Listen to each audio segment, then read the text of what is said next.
warahmatullahi wabarakatuh. Apa kabar anak-anak? Ibu berharap kalian dalam keadaan sehat dan tetap semangat meskipun kita masih belajar di rumah.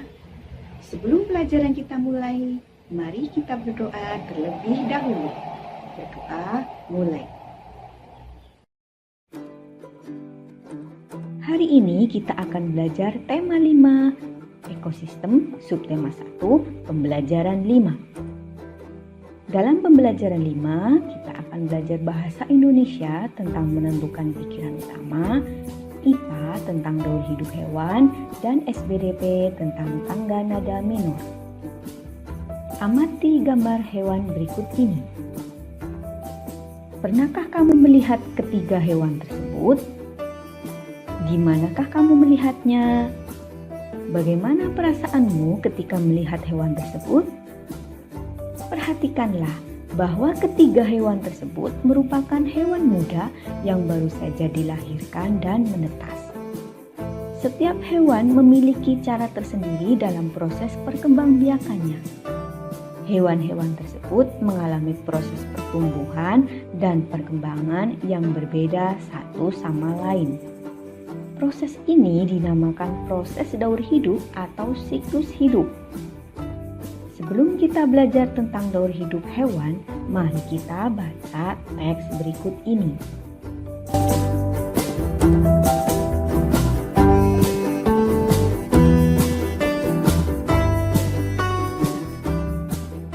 Berdasarkan bacaan di atas, mari kita temukan pikiran utama dari setiap paragraf. Tahukah kalian apakah itu pikiran utama? Pikiran utama adalah ide utama dari sebuah paragraf. Pikiran utama disebut juga pikiran pokok, ide pokok, gagasan utama, atau gagasan pokok. Bagaimana cara menentukan pikiran utama pada paragraf? Yang pertama, membaca seluruh kalimat dalam paragraf dengan seksama. Yang kedua, memisahkan kalimat utama dari kalimat penjelas.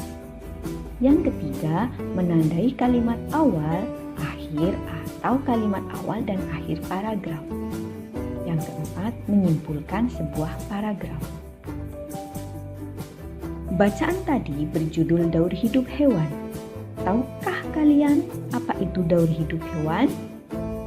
Daur hidup hewan adalah tahapan pertumbuhan dan perkembangan suatu hewan mulai dari masa muda hingga dewasa. Untuk lebih memahami tentang jenis-jenis daur hidup hewan, jawablah pertanyaan-pertanyaan berikut ini. Amati ketiga daur hidup hewan berikut ini. Ayo bandingkan daur hidup ketiga hewan berikut ini. Yang pertama, daur hidup kupu-kupu. Kupu-kupu berkembang biak dengan cara bertelur. Kemudian telur menetas menjadi ulat atau larva yang aktif mencari makanan. Setelah cukup mendapatkan makanan, ulat berubah menjadi pupa atau kepompong yang tidak bergerak dan melekat pada bagian pohon. Pupa merupakan masa istirahat sebagai persiapan menjadi kupu-kupu dewasa. Apakah bentuk tubuh kupu-kupu berbeda pada setiap tahap perkembangannya? Jawabannya iya. Bentuk tubuh kupu-kupu berbeda pada setiap perkembangannya. Inilah yang disebut metamorfosis sempurna. Metamorfosis sempurna terjadi ketika hewan mengalami perubahan bentuk yang sangat berbeda pada setiap tahap perkembangannya. Yang kedua adalah daur hidup kecoa. Kecoa berkembang biak dengan bertelur. Telur kecoa menetas berubah menjadi kecoa muda yang disebut nimfa. Nimfa mengalami beberapa kali pergantian kulit sebelum menjadi kecoa dewasa. Apakah bentuk tubuh kecoa berbeda pada setiap tahap perkembangannya? Jawabannya iya. Bentuk tubuh kecoa tidak terlalu berbeda pada setiap perkembangannya. Inilah yang disebut metamorfosis tidak sempurna.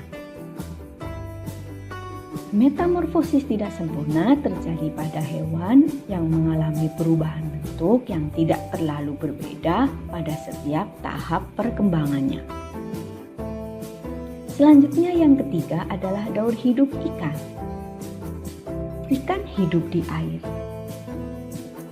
dan berkembang biak dengan bertelur. Telur ikan menetas lalu menjadi ikan muda, kemudian menjadi ikan dewasa. Apakah bentuk tubuh ikan sama pada setiap tahap perkembangannya? Jawabannya iya. Bentuk tubuh ikan muda dan ikan dewasa tidak mengalami perubahan. Inilah yang disebut daur hidup hewan tanpa metamorfosis. Hewan yang tidak mengalami perubahan bentuk pada tahap perkembangannya disebut daur hidup hewan tanpa metamorfosis.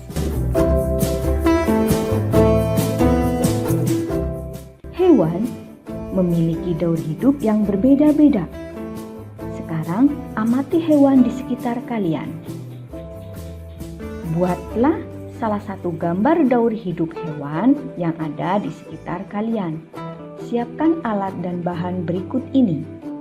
Yang pertama kertas gambar, kedua pensil, ketiga spidol, yang keempat pewarna. Setelah kalian membuat gambar daur hidup hewan, buatlah teks non-fiksi berdasarkan gambar daur hidup hewan yang sudah kalian buat. Selanjutnya kita akan belajar tentang tangga nada minor. Pernahkah kalian mendengar lagu syukur ciptaan H. Muntahar? Lagu syukur ciptaan H. Muntahar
Apakah kalian merasa sedih ketika menyanyikan lagu syukur? Lagu syukur ciptaan H. Muntahar menggunakan tangga nada minor. Ciri-ciri tangga nada minor yang pertama sedih, yang kedua kurang bersemangat, yang ketiga diawali dan diakhiri dengan nada la, dan yang terakhir mempunyai pola interval 1, setengah, 1, 1, 1, setengah, 1, 1. Anak, selain lagu syukur, ada lagi lagu yang menggunakan tangga nada minor. Di antaranya adalah lagu Terima Kasihku ciptaan Sri Widodo. Dengarkanlah lagu berikut, kemudian nanti kalian nyanyikanlah di rumah masing-masing. Jelas ya anak-anakku?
Dengan belajarmu hari ini, kalian akan mengerjakan soal evaluasi yang sudah Ibu buat di Google Form. Nanti Ibu akan kirimkan linknya di WhatsApp grup kelas. Jangan lupa pesan Ibu. Jaga kesehatan, patuhi protokol kesehatan, dan tetap semangat. Wassalamualaikum warahmatullahi wabarakatuh.